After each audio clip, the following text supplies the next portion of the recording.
رب العالمين والعاقبة للمتقين والصلاة والسلام على أشرف الأنبياء والمرسلين أما بعد أعوذ بالله من الشيطان الرجيم بسم الله الرحمن الرحيم فسبح بحمد ربك واستغفر إنه كان توابا صدق الله العظيم وصدق رسوله النبي الكريم إن الله وملائكته يصلون على النبي يا أيها الذين آمنوا صلوا عليه وسلموا تسليما الصلاة والسلام عليك يا سيدي يا رسول الله وعلى آلك وأصحابك يا سيدي يا حبيب الله اللهم صل على سيدنا ومولانا محمد معدن الجود والكرم وعلى آله وأصحابه وبارك وسلم۔ تمام تعریفیں اللہ تعالیٰ جل مجدہ الکریم کے لیے اور ہر قسم کے درود و سلام نبی رحمت سید عالم صلی اللہ علیہ وسلم کی ذات والا صفات کے لیے حمد و صلات کے بعد انسان کا سب سے زیادہ تعلق اس کے رب کریم کے ساتھ ہوتا ہے۔ اللہ تبارک و تعالیٰ کی طرف سے اسے نعمتیں ملتی ہیں، رب کریم کی طرف سے اس پر عطائیں ہوتی ہیں۔ اللہ کی طرف سے وہ آیا ہے اور واپس اللہ ہی کی طرف لوٹ جائے گا۔ ابتدا بھی مالک کریم کی ذات ہے اور انتہا بھی اسی رب کریم کی ذات ہے۔ انسان دنیا میں جتنے بھی پیچ و تاب کرتا ہے، جتنی بھی دنیا داری کرتا ہے اور جتنے بھی معاملات میں وہ وقت گزارتا ہے وہ سارے عارضی ہیں، وقتی ہیں، اور بہت ساری چیزیں تو صرف اور صرف دھوکہ ہیں اور دھوکے کے سوا کچھ بھی نہیں۔ اگر اس کا یہ ذہن بن جائے کہ میں نے اپنے تعلقات کو، اپنے معاملات کو اپنے رب کے ساتھ صحیح رکھنا ہے، تو جب اللہ کے ساتھ اس کے معاملات ٹھیک ہوتے تو بندوں کے ساتھ خود بخود ہی ٹھیک ہو جاتے۔ اگر خشیت الہی پیدا ہوتی ہے، خوف خدا اسے نصیب ہو جاتا ہے، اور اگر اللہ تبارک و تعالیٰ کا قرب اسے میسر آتا ہے، اس رستے کا یہ سفر شروع کر دیتا ہے، تو بندوں کے ساتھ تو معاملات ویسے ٹھیک ہو جاتے ہیں۔ اس لیے کہ جب اللہ سے ڈرے گا، نہ دھوکہ کرے گا، نہ فریب کرے گا، نہ جھوٹ بولے گا، نہ کسی شخص کے ساتھ بددیانتی کرے گا، جب اللہ کے ساتھ اس کا تعلق ٹھیک رہے گا، اور جب یہ اپنے آپ کو آزاد سمجھے گا نا کہ میں ہوں اور میں ہی ہوں اور میں نے ہی چلنا ہے، تو پھر یہ اپنی مرضی سے معاملات کو چلائے گا تو خرابی پیدا ہوگی۔ اللہ تبارک و تعالیٰ کے ساتھ انسان کا جو رشتہ ہے، اس میں انسان کی کچھ کمزوریاں آڑے آتی ہیں، گناہ ہو جاتے ہیں، غلطیاں ہو جاتی ہیں۔ ان غلطیوں کے بعد اپنے رب کریم کے ساتھ اپنے تعلق کو مضبوط کرنے کے لیے اللہ رسول نے جو ہمیں وظیفہ دیا اس کو استغفار کہتے ہیں۔ استغفار ویسے اس کا لغوی معنی تو ڈھانپنا ہوتا ہے، یہ غفر سے بنا ہے، لیکن اس کے اصطلاحی معنی یہ ہے کہ جو گناہ انسان سے ماضی میں ہو جائیں ان سے معافی چاہنے کا نام استغفار ہے۔ کچھ لوگ توبہ اور استغفار کا لفظ اکٹھا بولتے ہیں، لیکن توبہ کا معنی ہوتا ہے آئندہ گناہ نہ کرنے کا وعدہ کرنا، اور استغفار کا معنی ہوتا ہے پچھلے گناہوں سے اللہ کے حضور معافی مانگنا۔ اگرچہ مفہوم کے لحاظ سے یہ ہم معنی ہی بنتے ہیں، لیکن ان کا جو اصطلاحی مفہوم ہے وہ یہ ہے کہ جب آپ پچھلے گناہوں سے معافی مانگ رہے ہوتے ہیں تو اس کو استغفار کہتے ہیں۔ اللہ تعالیٰ نے اس استغفار کو بڑا پسند فرمایا، بڑا پسند فرمایا، اور یہ استغفار کے جملے مالی کو اتنے پسند آئے کہ اللہ نے نبی پاک علیہ السلام کو بھی حکم دیا، کہا محبوب آپ بھی میری بارگاہ میں استغفار کریں۔ اگرچہ حضور کا استغفار اس معنی میں نہیں ہے، بلکہ نبی پاک کا استغفار تو بلندی درجات کا معاملہ ہے، چونکہ استغفار خود ایک عبادت ہے، تو یہ عبادت کرنے کا اللہ نے اپنے محبوب کو بھی ارشاد فرمایا۔ جب فتح مکہ ہوئی تو فرمایا اذا جاء نصر اللہ والفتح، جب اللہ کی مدد آئی تو پھر فتح نصیب ہوئی، وَرَأَيْتَ النَّاسَ يَدْخُلُونَ فِي دِينِ اللَّهِ أَفْوَاجًا، تو پھر آپ دیکھیں گے لوگوں کو، لوگ فوجوں کی فوجیں دین میں داخل ہو رہے۔ لوگ پہلے ایک ایک دو دو کر کے آیا کرتے تھے، تو اب فوجوں کی فوجیں آ رہی ہیں، تو یا اللہ ہم کیا کریں؟ تو رب کریم نے فرمایا محبوب فَسَبِّحْ بِحَمْدِ رَبِّكَ وَاسْتَغْفِرْ، اپنے رب کے لیے حمد کرو، تسبیح پڑھو اور استغفار کرو۔ کیا کرو؟ استغفار، معافی مانگو، اس کے حضور آہوزاری کرو، استغفار کرو۔ معنی یہ ہوا کہ جب تو غلطی ہو جائے پھر بھی استغفار کرو، جب اللہ زیادہ نعمتیں دے پھر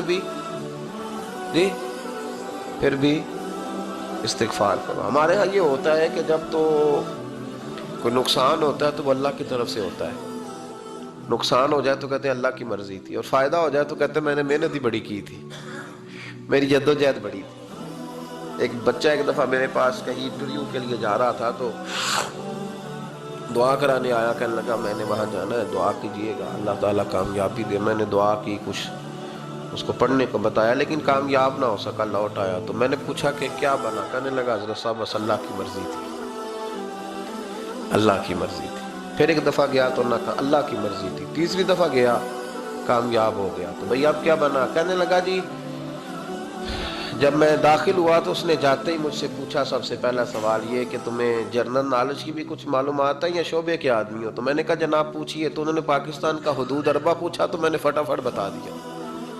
پھر انہوں نے مجھ سے پوچھا کہ یہ جو مینار پاکستان ہے اس کی تجویز کس شخص نے دی تھی؟ تو میں نے فٹافٹ اس کا بھی نام بتا دیا۔ پھر شارٹ ہینڈ کے ایک دو سوالات اس نے کیے تو وہ بھی میں نے بتا دیے، تو الحمدللہ کامیاب ہو گیا۔ میں نے کہا بیٹے جب تو ناکام ہوا تھا تو اللہ کی مرضی تھی، اور کامیاب ہوا ہے تو میں لگا دیے، اب اللہ کی مرضی کدھر گئی؟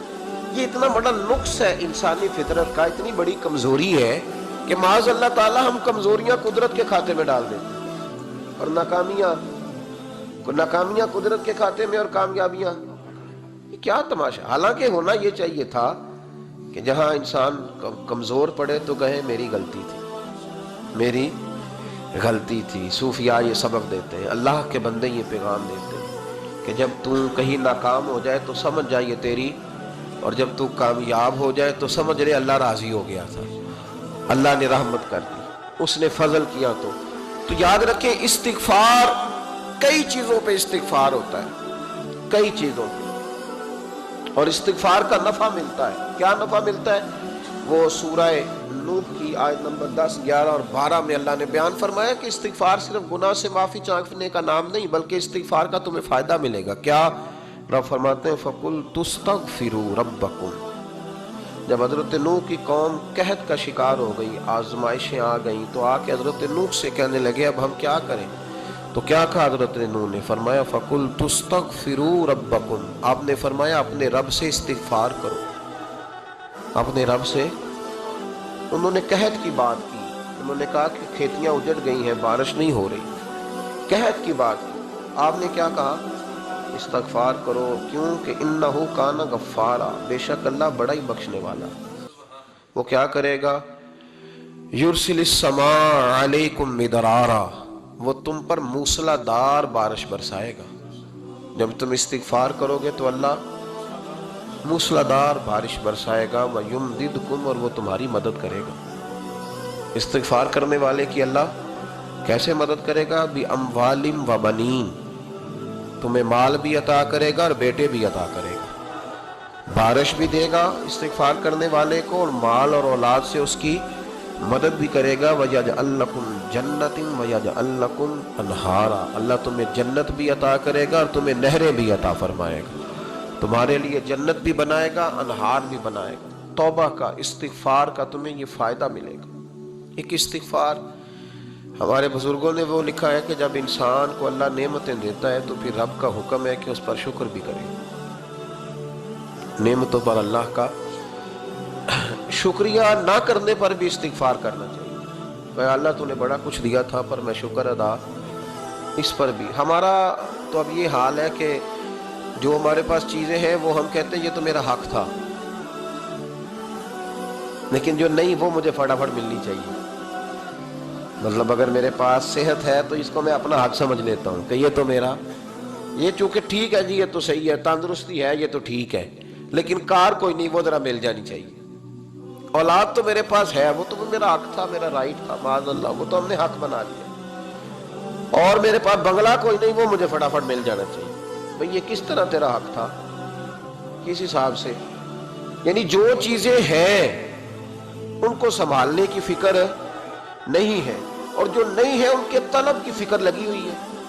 شکر نعمت کو محفوظ کر دیتا ہے، شکر نعمت کو محفوظ کر دیتا ہے، اور ناشکری نعمت کو لَئِن شَكَرْتُمْ لَأَزِيدَنَّكُمْ وَلَئِن كَفَرْتُمْ إِنَّ عَذَابِي لَشَدِيدٌ۔ اللہ فرماتے ہیں شکر کر، میں تیری نعمتوں میں اضافہ کر دوں گا، اور ناشکری کرے گا تو عذاب دوں گا۔ شکر نہیں نہ ہوتا، شکر نہیں ہوتا۔ دیکھیں نا، 100 روپے ابا جی نے دیا ایک بچے کو، اور اس کو کہا کہ جا دکان سے کچھ چیز لے آ، تو وہ 100 روپیہ اس نے رستے میں جاتے کہیں پھاڑ دیا، جب گوا دیا، تو اب وہ والد سے دوبارہ 100 مانگتا ہے، تو والد کہتا ہے کہ پہلے 100 کا تو نے کیا کیا؟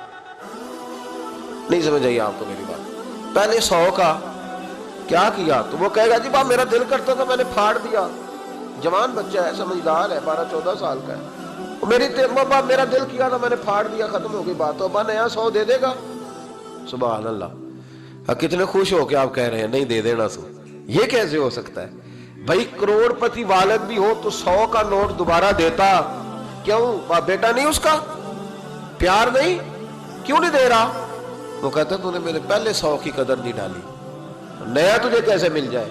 تو نے خیال ہی نہیں کیا، تو نے جدوجہد ہی نہیں کی، تو نے۔ حضرت مولا رومی نے مثال دی ہے، جناب رومی فرماتے ہیں کہ بغیر محنت کے لوگوں کو اللہ نے نعمتیں دی ہیں تو انہوں نے شکر ہی نہیں ادا کیا۔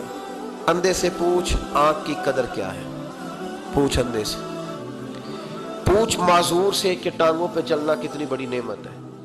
کبھی پوچھ اس سے جس کا مکان تو ایک کنال میں ہے پر رونے والا بچہ کوئی بھی نہیں، پوچھ اس سے جس کی جیبیں دولتوں سے بھری ہوئی ہیں پر کوئی نہیں کہتا کہ ابا 10 روپے دینا۔ پوچھ یہ کتنی بڑی تکلیف ہے۔ حضرت رومی نے لکھا ہے، وہ فرماتے ہیں کہ ایک والد تھا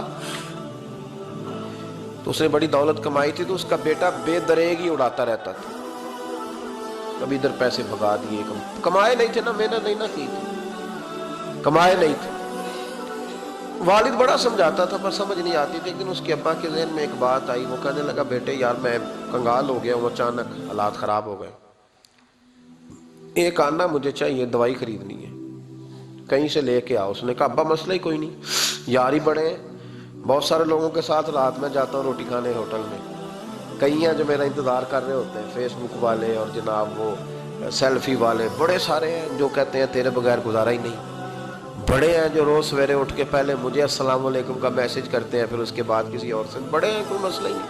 ایک کے پاس گیا، ایک آنا چاہیے، اس نے دے دیا، لا کے ابا کو دیا، تو ابا گھر کے اندر جو امیر لوگ ہوتے تھے گھر میں کنواں کھدوا لیتے تھے، ابا کنویں کے کنارے بیٹھا تھا، جب بیٹے نے آنا لا کے رکھا تو اس نے پانی میں پھینک دیا۔ اگلی صبح پھر کہا بیٹے ایک آنے کی ضرورت ہے، دوا خریدنی ہے، اس نے کہا مل جائے گا۔ 2 4 5 دوست ابھی ہیں بڑے مالدار، ان سے جا کے کہا، ایک سے آنا لایا، ابے نے پھر پھینک دیا، تیسرے دن بھی پھینک دیا، چوتھے دن بھی، یار اب ختم ہو گئے۔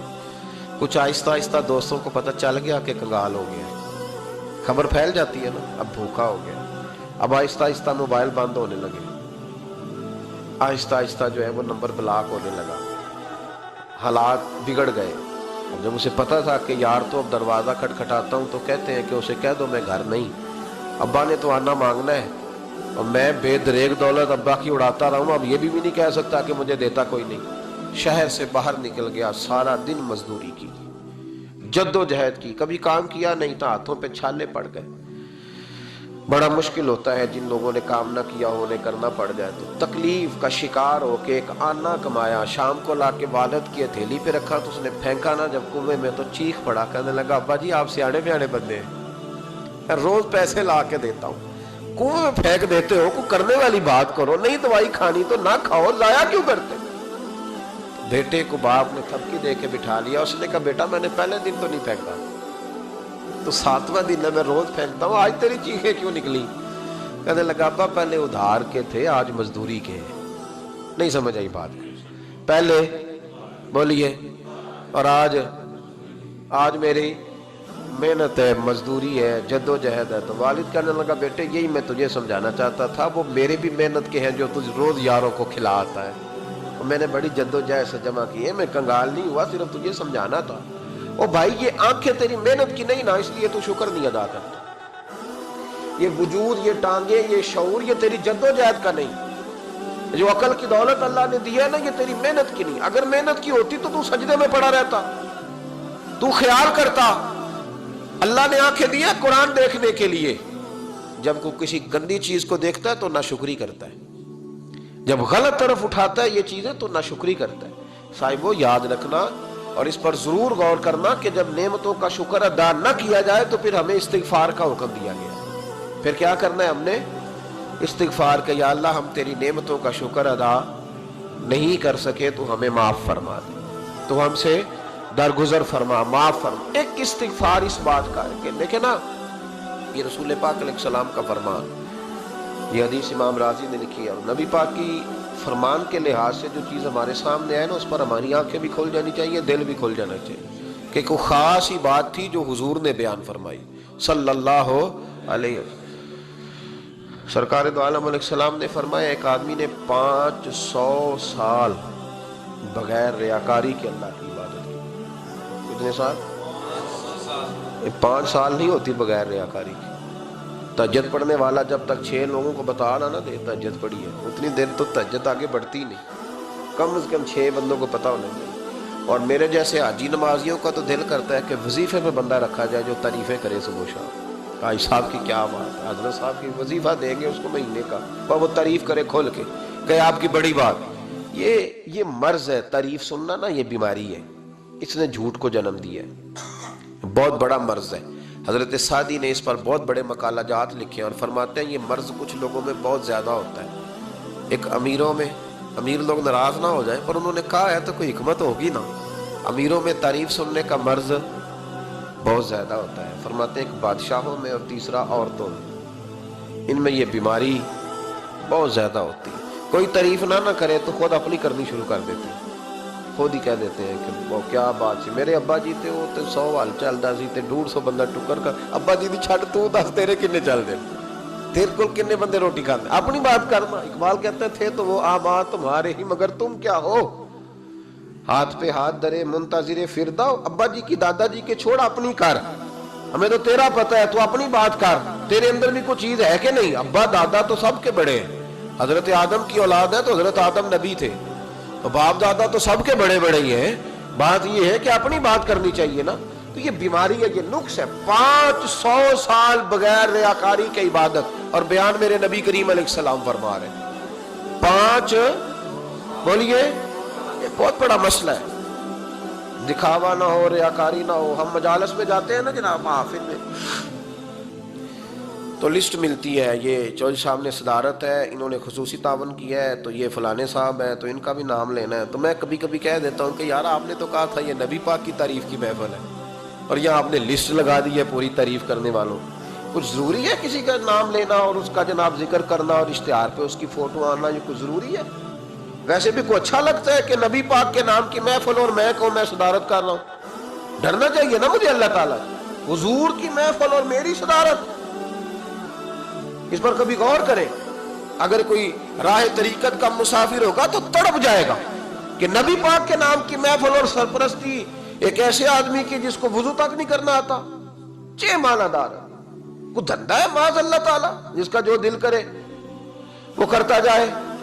500 سال بغیر ریاکاری کی عبادت کی، 5 بڑا مشکل ہوتا ہے۔ حضور فرماتے ہیں یہی بندہ جب اللہ کے حضور کھڑا کیا جائے گا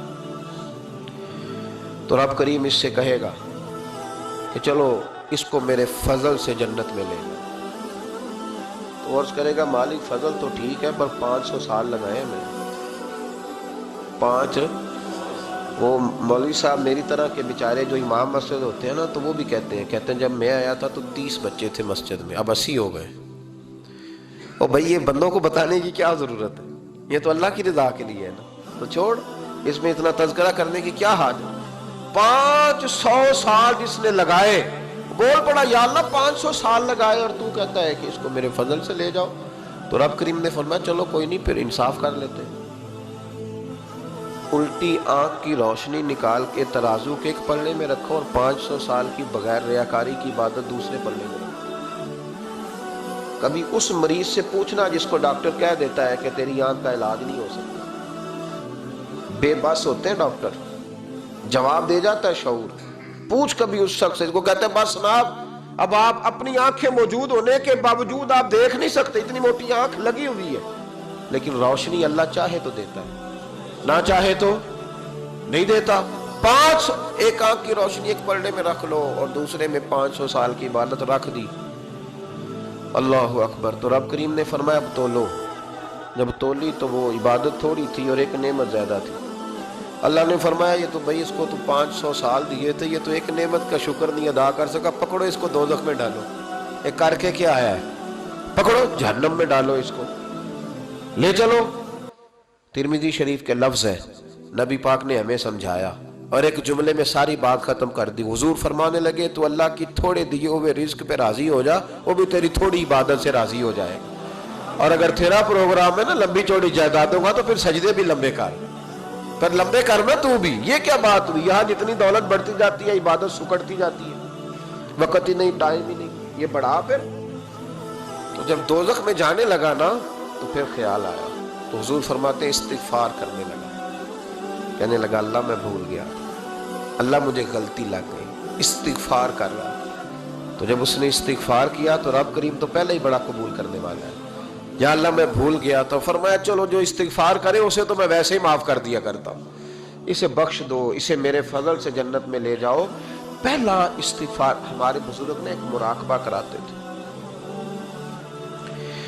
مراقبہ، ان فی خلق السماوات والارض واختلاف اللیل والنہار لآیات لأولی الالباب۔ مراقبہ ہوتا تھا اللہ کی نعمتوں پر غور کرنے کا نام۔ تو اکیلا بیٹھ، گردن جھکا اور غور کر خدا کا فضل کتنا ہے اور میری اس میں محنت کتنی ہے، اس کا شمار کر۔ اس طرح کر کے 2 خانے بنا، ایک خانے میں اللہ کی نعمت رکھ اور دوسرے میں پھر اپنی محنت رکھ۔ اس کو کہتے ہیں مراقبہ۔ یہاں سے مراقبہ سٹارٹ ہوتا ہے۔ اور اگر تو شکر ادا کر رہا ہے تو پھر ٹھیک ہے، ورنہ پھر استغفار کر، پھر اللہ کے حضور معافی مانگ، پھر اس کے حضور آہوزاری کر، پھر اس سے کہہ کہ وہ معاف کرے۔ ہم لوگ یہ والا مراقبہ نہیں کرتے، اس لیے جو چیز ہے وہ تو میرا حق تھا، مجھے فٹافٹ دوسری بھی چاہیے۔ استغفار کریں اس لیے کہ ہم شکر ادا صحیح طور پر کر سکیں، پھر اس کے بعد دوسرا استغفار اس وقت ہوتا ہے اللہ اکبر کہ جب انسان باشعور زیادہ ہو پر بے عمل بھی اتنا ہی زیادہ ہو، اسے بھی استغفار زیادہ کرنا چاہیے۔ اب میرے سمیت کسی بھی آدمی کو چھیڑیں گے نا تو دنیا اور مافیہا کی وہ باتیں کرے گا، لیکن جب اس کا عمل دیکھا جائے گا تو کچا سا، پلپلا سا، کمزور سا۔ یعنی ایسے لوگ ہیں جو ماں باپ کی عظمت پر 6 گھنٹے تقریر کر سکتے ہیں، لیکن اگر ان کی اماں سے جا کے پوچھا جائے کہ بیٹے کا حال کیا ہے جی، تو کہتے ہیں بڑی تکلیف میں، اپنے بیٹے کے سبب سے وہ بڑی آزمائش کا شکار۔ بھئی تیری 6 گھنٹے کی تقریر کا معنی کیا ہوا؟ تو لفظوں کے گورکھ دھندے کا ماہر ہے، لفظوں۔ میں ادھر گیا ہوا تھا بڑی دور پنجاب کے ایک شہر میں، تو ایک صاحب مجھے کہنے لگے کہ میری 21ویں سالانہ محفل ہے۔ میں نے کہا آپ نماز پڑھتے ہیں؟ کہتے نہیں۔ تو میں نے کہا محفل کا کیا معنی رکھا ہوا ہے آپ؟ یہ کیا ہے، رسم ہے؟ فلاں بہت بڑے عالم کو میں نے بلایا، فلاں کو بھی بلایا، فلاں نعت کا بھی۔ یہ کیا ہے؟ اگر تو نمازی نہیں آج تک، اس کو کیا سمجھتا ہے تو؟ میرے بھی فلاں بزرگ سے بھی تعلقات ہے، تو نے کیا حاصل کیا ان سے؟ تعلقات کا کیا مطلب ہوتا ہے؟ فوٹو آتی ہے ساتھ، اخباروں میں تصویر لگ گئی، فیس بک پہ آ گیا کہ میں ان سے ملا ہوں، اتنا تعلق ہے؟ یہاں تو بھائی خوشبو کے قریب سے بندہ گزر جائے تو خوشبو آنے لگ جاتی ہے۔ تو نے پایا کیا؟ شعور ہونا اور عمل نہ ہونا بہت بڑی مصیبت ہے۔ اس سے اللہ کی بارگاہ میں استغفار کرنا چاہیے۔ یعنی انسان کو عقل ہو، پتہ ہو، خبر ہو، اور اس کے بعد دھیلے کا عمل نہ ہو۔ اس کو 3400 حدیث آتی ہو کہ نماز نہ پڑھنے والے کی سزا یہ ہے، پھر بھی نہ پڑھے تو سزا ہے کہ نہیں اللہ کی طرف سے؟ حضرت رومی رحمت اللہ علیہ فرمایا کرتے تھے بہت سارے بندوں کو اللہ سارا کچھ دیتا ہے، مسجد آنے کی توفیق نہیں دیتا۔ معنی یہ ہے کہ اللہ ان سے ناراض ہے۔ وہ کہتے ہیں کہ میں بڑا سمارٹ ہوں۔ تو عقل ہونا اور عمل نہ ہونا، اس پر بھی استغفار کرنا چاہیے۔ شعور ہو اور انسان کو عمل کی توفیق۔ یار ساری زندگی گورکھ دھندے میں گزر گئی لوگوں کی، لفظوں کے بڑے ماہر رہے، اور میں ایسے لوگوں کو دیکھتا ہوں تقریریں 6 گھنٹے، او ہو 9 گھنٹے کی تقریریں سنتے ہیں، بیٹھتے ہیں مجالس میں، نماز کا وقت آتا تو مصیبت بن جاتی، بھاگتے جان چھڑاتے، مسجد کی حاضری 20 منٹ کی بھی صحیح نہیں دے سکتے. کیا ہے یہ کیوں پوٹ بن گیا تیرے اوپر؟ غور کر، ڈر اللہ سے. میرے نبی کریم علیہ وآلہ وسلم نے ارشاد فرمایا قیامت کے دن کچھ لوگ کئیوں کی بات سن کے جنت میں چلے جائیں گے. اللہ تعالی ہماری پردہ پوشی عطا فرمائے. کہا کچھ تبلیغیں کرنے والے دوزخ کے دروازے پہ کھڑے ہوں گے تو وہ جنتی کہیں گے کہ مولانا پیر صاحب ہم تو آپ کی بات سن کے جنت میں جا رہے ہیں تو آپ یہاں کیوں کھڑے ہیں؟ تو وہ کہیں گے ہائے افسوس، میں کہتا تو رہا پر عمل نہ کر سکا. میں عمل، اس سے مراد صرف ممبر میں بیٹھنے والا مولوی نہیں، اس سے ہر وہ شخص مراد ہے جو نصیحتیں تو بڑی کرتا ہے لیکن خود عمل وہ بہت بڑا الفاظ کا ذخیرہ رکھتا ہے، پر عمل کے لیے 2 سجدے بھی صحیح طریقے سے دے سکتا. پھر وہ استغفار کرے، پھر وہ اللہ کی بارگاہ میں معافی مانگے، پھر وہ توبہ کرے. اس لیے کہ جو جتنا بڑا ہوتا تھا نا اس پہ خشیت بھی اتنی زیادہ طاری ہوتی، اس پر خشیت بھی اتنی جتنا. حضرت عمر فاروق رضی اللہ تعالیٰ عنہ کو زخم لگ گیا، شدید زخم لگا، آپ آ گئے، بڑی زیادہ خون بہہ گیا ہے. بہت سارے صحابہ آپ کے گرد جمع ہو گئے، حضرت عبداللہ ابن مسعود بھی آ گئے. تو جناب عمر رونے لگ گئے. اب تو رونا آتا ہی نہیں لوگوں. حضرت محی الدین ابن عربی کہا کرتے تھے جس کو پورا ہفتہ ہو گیا نا وہ طریقت کا مسافر بھی. جاگ رہے ہیں آپ حضرات؟ کہتے تھے جس کو پورا ہفتہ ہو گیا نا طریقت کا مسافر بھی ہے، پر اللہ رسول کی یاد میں رویا نہیں. فرماتے تھے مجھے تو اس کے ایمان پر شک ہونے لگ گیا کہ 8 دن ہو گئے اسے خیال ہی نہیں آیا. حضرت عمر میدان میں جس شخص کے کبھی پاؤں نہیں لڑکھڑائے، اللہ رسول کی بات آتی تھی تو دریا بہتے تھے آنسو. کیا حال ہی کوئی نہیں. خوش جملے اور جناب موٹے موٹے تراشے ہوئے فکرے اور لفظوں کی ہیرا پھیری، اس کے علاوہ کوئی چیز نظر ہی نہیں آتی. حضرت عمر رونے لگے، آخری وقت ہے، تڑپ رہے ہیں، آنسو بہہ رہے ہیں. حضرت عبداللہ ابن مسعود آ گئے. انہوں نے کہا عمر تیری ہجرت بھی بڑی باکمال تھی، تیرا اسلام قبول کرنا بھی بڑا ہی باکمال تھا، حضور بھی تجھ سے ہمیشہ راضی رہے. عمر تو روتا کیوں ہے یار؟ بات تو یہ ہے کہ جب تو نے خلافت سنبھالی تو پھر تیرے طریقے بھی باکمال ہی تھے، اور جب تو میدان میں اترتا تھا پھر بھی تیرے معاملات باکمال تھے، اور جب تو مال غنیمت بانٹتا تھا پھر بھی تو باکمال. یار ہر موقع پہ تو باکمال تھا تو جاتے دفعہ روتا کیوں ہے؟ ان کا استغفار دیکھو، ان کی توبہ دیکھو. حضرت عمر پھر رو پڑے، کہنے لگے عبداللہ لوگوں کو میری نیکیوں کا پتہ ہے، گناہوں کا تو نہیں نہ پتہ. وہ تو میں جانتا ہوں یا میرا مالک جانتا ہے نا. نیکیاں تو سب کے سامنے، پر من آنم کے من دانم جو اندر چھپے ہوئے گناہوں کے ڈھیر ہے وہ تو میں جانتا ہوں. کہا تو نے میرے کلمہ پڑھنے سے لے کر میری حکومت تک میری ساری نیکیاں گنوائی ہیں، اب دعا کر میرے لیے کہ رب میری نیکیاں اور بدیاں برابر کر دے. مجھے درجہ نہیں چاہیے، بس اللہ مجھے معاف کر دے. درجوں کی ضرورت نہیں ہے. یہاں تو لوگ درجات لے کے بیٹھے. حافظ کہتا ہے کہ میں جتنے آیتیں ہوں گی اتنے میرے درجے بلند ہوں گے. پہلے درجوں والا کام تو کوئی کرنا. مولانا کہتے ہیں کہ نور کے ممبر پہ بیٹھوں گا. بھائی پہلے بتا نور کے ممبر کی طرف تیرا سفر بھی جاری ہے کہ نہیں؟ تاجر کہتا ہے کہ میں سخاوت کروں گا تو حضرت عثمان کے ساتھ جگہ ملے گی، پر حضرت عثمان کی سخاوت اور اپنی سخاوت کا فرق بھی دیکھ. مجاہد کہتا ہے کہ میں نبی پاک کے جہاد والے صحابہ کی پشت پہ رہوں گا تو پہلے اپنے کام تو دیکھ. اور جب ساری باتیں سمجھ میں نہ آئے تو پھر اللہ کی بارگاہ میں استغفار کر، پھر بیٹھ. بڑے لوگ استغفار کرتے، معافی چاہتے، اور یہ استغفار پھر اتنا کرم کرتا، اتنی آسانی کرتا، اس قدر بہتری کرتا کہ وہ مانگ تو اپنے گناہوں کی معافی رہے ہوتے تھے اور اللہ رحمتوں کے دروازے کھول دیتا تھا. اللہ ان پر کرم کے دروازے. حضرت امام حسن کے پاس ایک شخص آیا، حضرت امیر معاویہ بھی بیٹھے تھے، تو اس نے امام حسن سے آ کے کہا کہ حضور اولاد نہیں ہے، کوئی دعا کر دے. توجہ ہے میری بات پر؟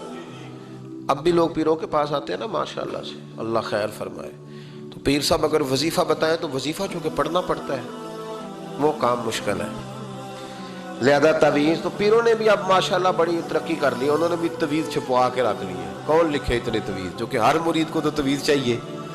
انہوں نے نا جی تعویذ پکے چھپوا لیے، کچھ نے مورے بنوا لیے. دیکھتا رہتا ہوں، میرا شعبہ ہے نا، میں دیکھتا رہتا ہوں کہ مور لگائی، اس کو باندھا، اللہ خیر کرے. اب وہ نفسیاتی معاملہ ہے، ظاہر ہے 100 بندہ تمیز لے کے گیا ہے تو 1.5 کو تو فرق پڑے گا ہی نا بیچ میں سے، جس کو فرق پڑ گیا اس کا فیس بک پہ دے دیا کہ یہ میری کرامت ہے جی، تو جس کا نہ پڑا جی جڑے محرم راز حقیقت دے او تے راز حقیقت کھول دے ہی نہیں، اے جنہ ویکھیا نہیں او کرن گلا، جنہ ویکھ لیا او تے بول دے ہی نہیں۔ ہمارے ایک حضرت تھے تو ان کے پاس ہم بیٹھے تھے، نیک آدمی، تو تویز دیا تو مرید کہنے لگا حضور دوبارہ کب آؤں؟ کہنے لگے فرق پڑ گیا تو آ جانا، نہیں تو کہیں اور چلے جانا۔ اس لیے کہ شیخ عبدالعزیز دباغ رحمت اللہ علیہ کے ایک مرید نے کہیں تنقید کر دی تھوڑی سی، یہ لفظ بس نا بہت بڑے ہیں، ان کی میں تشریح نہیں کروں گا، جتنے جملے اتنی بات کر کے بیت جاؤں گا، ان کی تشریح نہیں ہو سکتی، یہ ان کی توضیح نہیں ہو سکتی، کچھ تفصیل نہیں ان کی ہو سکتی، یہ جملے بڑے، میں کوئی تشریح نہیں کروں گا۔ اس نے کہا کہ حضور فلاں فلاں فلاں فلاں جگہ مجھے پریشانی ہے آپ کے حوالے سے، تو آپ فرمانے لگے میں نے کون سا باندھا ہوا ہے، نہیں سمجھ میں بات آتی تو کہیں اور چلا جا، باندھ کے رکھا نہیں، دروازے کھلے ہوئے کہیں اور چلا جا، ختم ہو گئی بات، تنقید کرنے کی ضرورت چھٹی، اس لیے کہ وہ لوگ بت نہیں بناتے تھے کہ بس ادھر ہی پوجا کرنی ہے کہ کہیں اور نہیں جانا، یہ چھوڑے ہے نا ہمارے چکر چلا ہوا، میرے علاوہ کہیں اور نہ جانا۔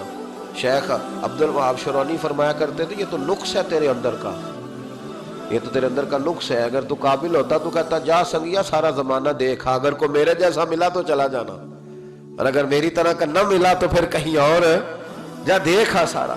او بھائیو کیا چکر ہے، وظائف لوگ پوچھتے تھے تو ان پہ عمل کرتے تھے، وہ چیزیں فائدہ دیتی۔ حضرت امام حسن سے آ کے وظیفہ پوچھا، اس شخص نے کہا حضور اولاد کوئی نہیں تو وظیفہ بتائیں، تو آپ نے فرمایا استغفار پڑھا کر، کیا کر؟ اس نے کہا ٹھیک ہے، تو حضور پھر میں دوبارہ کب آؤں؟ تو امام حسن کہنے لگے بے اولاد ہے نا تو، استغفار کا وظیفہ بتایا نا؟ کہا ہاں۔ فرمانے لگے اب اس وقت آنا جب اللہ تجھے 10 بیٹے عطا کرے گا۔ کتنے؟ 2 4 نہیں، 10 ہی کہہ دیے۔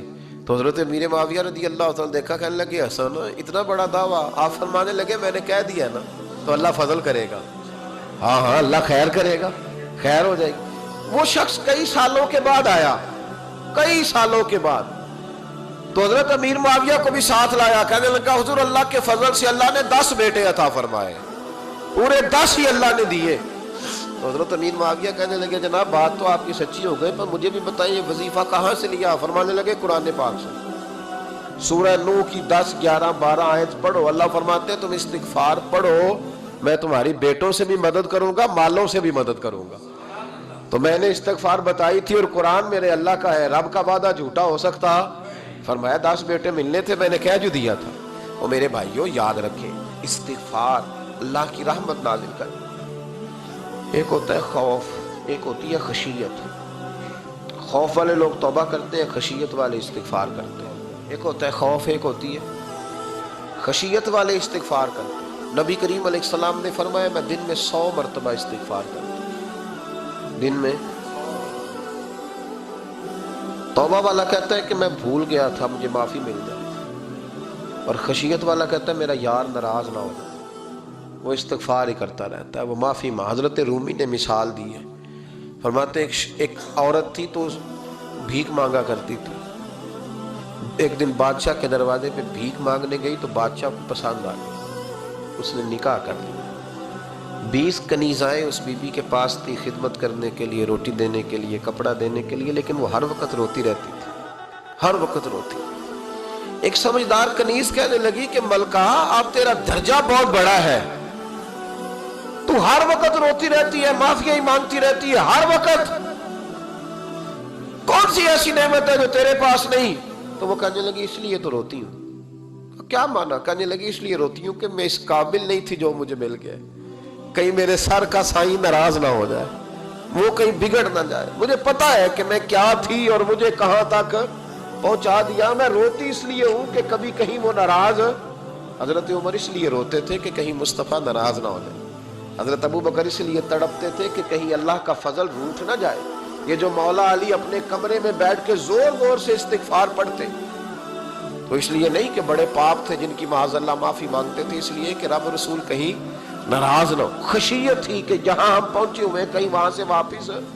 استغفار بندے کی اللہ سے صلح کرا دیتا ہے، بندے کی رب سے